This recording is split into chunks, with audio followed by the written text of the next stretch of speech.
pretty well all the generations that are still standing on this in this area, I've been raised with the bridge.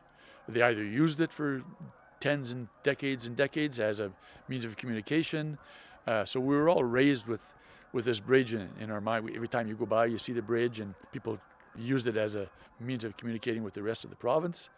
It was a major transportation hub, so farmers were shipping grain and people were shipping other products across the South Saskatchewan River. So just from an existence point of view and an historical point of view, it was very important to try to keep it and try to maybe even improve on the fact that it was no longer in a commercial use.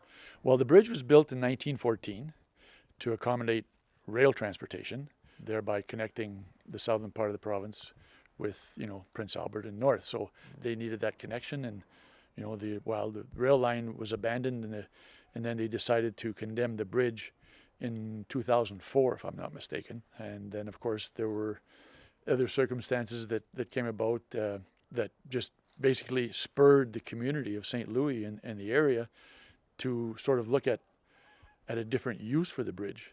They decided, well, let's be creative and see if we can't do something with the bridge and create a bit of a stir and a momentum around the structure, because it is a unique bridge. Just the way it was built and designed. So there was a very communal approach to the whole thing.